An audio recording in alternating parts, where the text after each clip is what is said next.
सौदा है। इससे सस्ता सौदा दुनिया में और कुछ नहीं हो सकता। गुरु के शरण में आए हैं, सदगुरु के शरण में आए हैं, जो शीश उतारे गुरु में, हमको अहंकार का त्याग। गुरु के चरणों में मैं विसर्जित कर दो, निरोहित कर दो, समर्पित कर दो, मैं को बह जाने दो गुरु के चरणों में,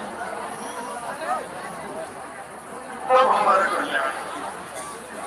हम लोग क्या गुरु के चरणों में अर्पण करते हैं, बताइए ना। हम लोग गुरु के चरणों में क्या अर्पण करते हैं? नारियल, रुपया, फूल पत्ती, कपड़ा लत्ता, मिठाई उठाई, रुपया पैसा, यही अर्पण करते हैं। चाहे गुरु को करे, चाहे मंदिर जाए, तो भगवान को करे, यही अर्पण करते। नारियल चढ़ाए, रुपया पैसा चढ़ाएंगे, फूल चढ़ाएंगे, फूल पत्ती अर्पण करेंगे, मिठाई उठाई ले जाके। इसमें हमारा अपना क्या है? आप बताइए मुझे, इसमें अपना क्या है? ये जो हम अर्पण कर रहे हैं गुरु को, अर्पण कर रहे हैं गुरु को, ये जो हम अर्पण कर रहे हैं भगवान को, इसमें हमारा अपना क्या है ये बताइए। क्या रुपया हमारा है, फूल पत्ती हमारी है, नारियल हमारा है, मिठाई हमारी है, क्या है हमारा है? कुछ भी तो नहीं। नारियल ले आए दुकान से, फूल पत्ती तोड़ दी किसी पौधे से, रुपया पैसा मिल गया सरकारी टकसाल से, मिठाई ले आए किसी हलवाई के यहाँ से, कपड़ा लत्ता ले आए, धोती उठा के ले आए दुकान से, उठा के ले आए दुकान से। तो इसमें हमारा क्या? तो हमारा नहीं, कुछ भी हमारा नहीं। वो सब गुरु के चरणों में ले जाके अर्पण करते हैं। मंदिर जाते हैं तो भगवान के चरणों में अर्पण करते हैं, कहते हैं भगवान मेरा कल्याण कर देना, भगवान मेरा मोर उद्धार कर देना, भगवान। भगवान को बेवकूफ समझे हो क्या? गुरु को बेवकूफ समझे? अरे भगवान भी सोचते होंगे कैसा पागला आदमी है ये मेरे चरणों में नारियल चढ़ा दिया, मेरे चरणों में ये फूल पत्ती चढ़ा दिया, रुपया पैसा चढ़ा दिया, मिठाई चढ़ा दिया, धोती चढ़ा दिया, और अपना सब पचास ले गया, अपना तो कुछ भी नहीं चढ़ाया। तो इसका कल्याण मैं कैसे करूंगा? कल्याण तो उसका होगा जो मेरे चरणों में चढ़ा है। कल्याण तो मैं नारियल का कर दूंगा, रुपया पैसे का कल्याण कर दूंगा, मिठाई का भी कल्याण कर दूंगा, फूल पत्ती का कल्याण कर दूंगा। इसका कल्याण कैसे करूंगा? ये तो अपना सब कुछ बचाकर वापस चला गया, इसमें तो अपना कुछ नहीं चढ़ा है। जब हम अपना कल्याण चाहते हैं, मैं क्या चाहता हूं? मैं अपना कल्याण चाहता हूं। तो जब तक मैं खुद को गुरु के चरणों में, मैं खुद को भगवान के चरणों में समर्पित नहीं करूंगा, मेरा कल्याण होगा कैसे?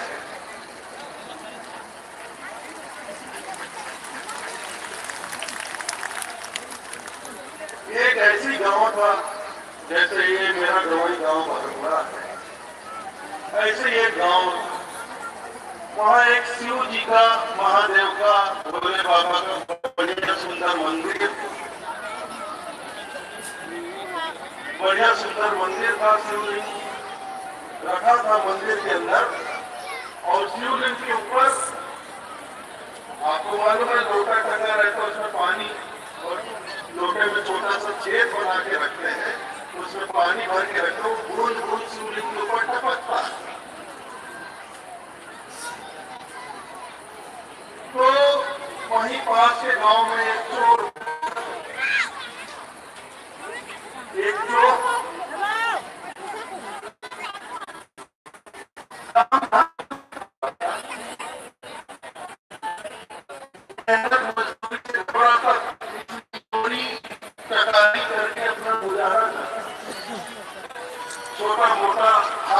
कर लेता था, 2-4 दिन उसके निकल जाता।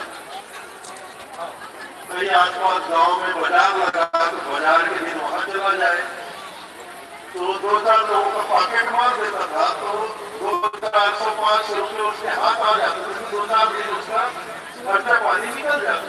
एक बार क्या हुआ, 15-20 दिन उसके हाथ कुछ नहीं लगा। 15-20 दिन उसके हाथ कुछ नहीं लगा। अब जितना थोड़ा बहुत पैसा था वो खाने पीने में खर्चा हो गया, फिर खाने पीने के भी लाने पड़ गए। 3 दिन से खाना नहीं खाया। अब वो भटक रहा है, कहाँ हाथ मारूं, कैसे करूं, कहाँ से जुगाड़ करूं।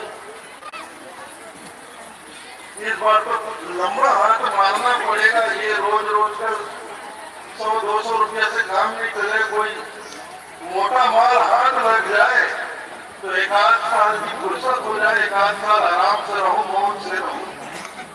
तो इसी फिराक में वो भटक रहा था। कोई मोटा माल हाथ लग जाए। वो भटकते भटकते उस गांव में पहुंचा। मंदिर में शाम को आरती हो रही थी, लोगों की भीड़ थी, तो उस भीड़ में घुस गया। भीड़ में किसी के जेब से कुछ निकाल लो, ये सोच के भीड़ में घुसा, तो ऐसे अचानक उसकी नजर लोटे पे पड़ी। तो उसने देखा कि लोटा तो सोने का। अब किसी भक्त ने, शिव जी के किसी भक्त ने, अब उसकी कोई मनोती रही होगी, कुछ भी रहा होगा, उसकी आस्था रही होगी, शिवलिंग के ऊपर टांगने के लिए सोने का लोटा चढ़ा दिया। उस चोर की नजर उस पर पड़ गई। चोर की नजर उस लोटे पर पड़ गई। अरे ये तो सोने का खरा 24 कैरेट सोना, कम से कम आधा किलो का तो होगा। और आज सोने का क्या भाव चल रहा है? 28-29-30 हजार। मतलब अरे ये तो 10-12 लाख का माल है। ये हाथ आ जाए तो 1 साल के मेरा तो 2-3 साल आराम से गुजर जाएगा।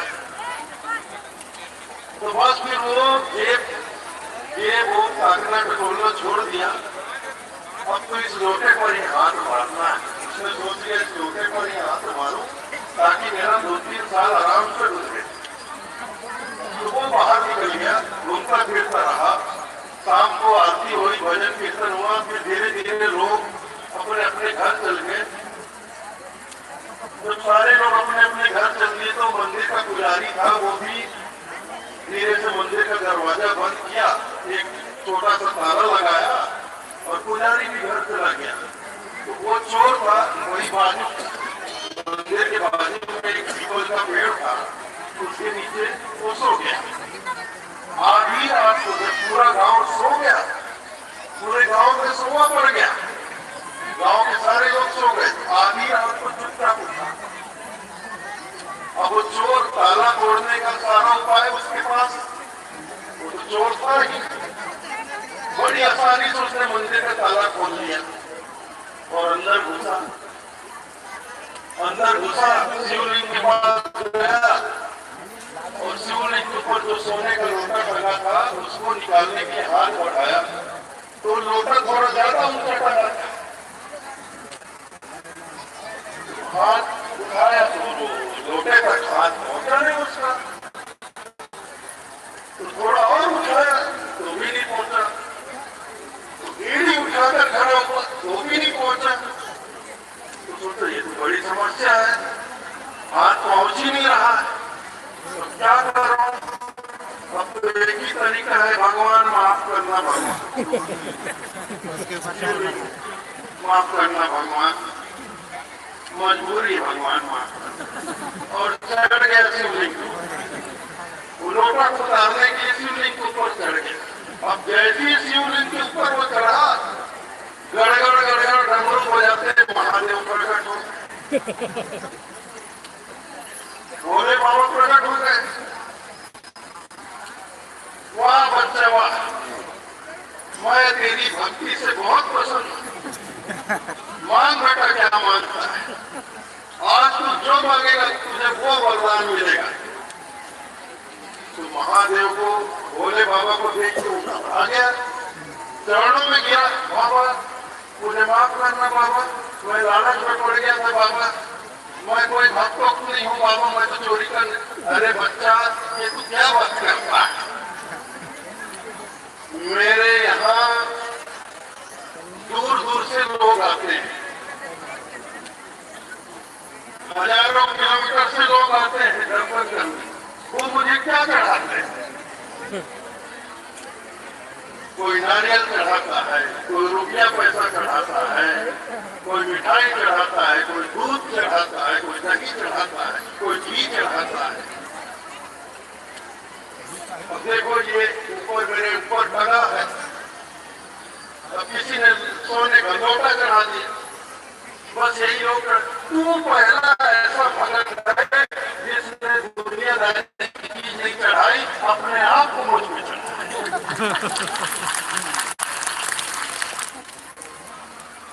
तू पहला ऐसा भगत है जिसने दुनियादारी की चीज नहीं चढ़ाई, तूने अपने आप को मेरे पे चढ़ाया। बोल बेटा, अब भोले बाबा मतलब भोले बाबा, इसीलिए तुमको भोले बाबा बोलते हैं, भोले नाम। तो उस चोर को अकल आ गई, वो चरणों में गिरा, बस बाबा अब मुझे कुछ नहीं चाहिए, अब मुझे सब कुछ मिल गया, आपने साक्षात दर्शन दे दिया, मेरे जीवन का कल्याण हो गया, अब मुझे कुछ नहीं।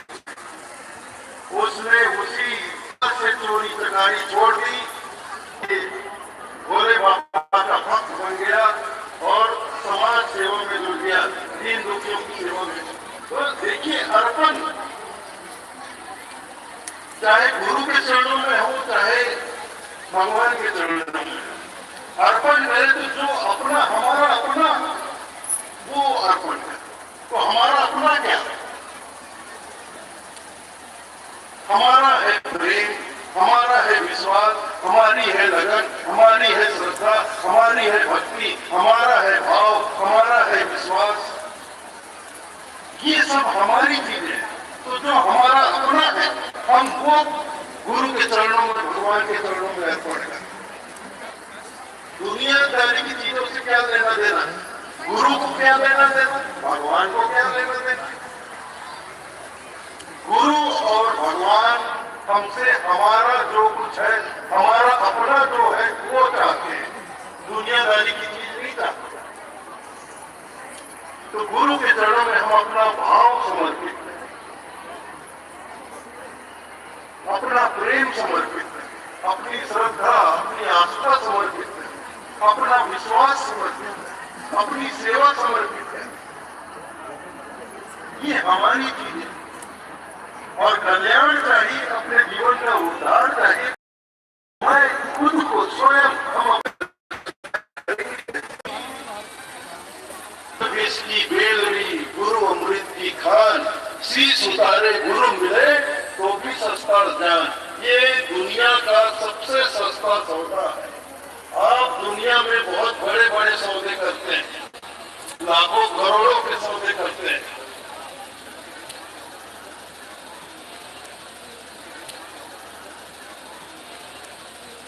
और कुछ आपके हाथ नहीं आता।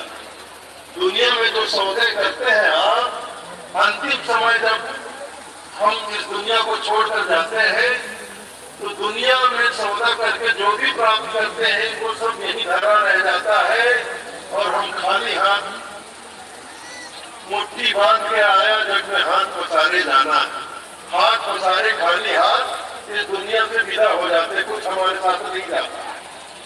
तो सौदा ऐसा करें,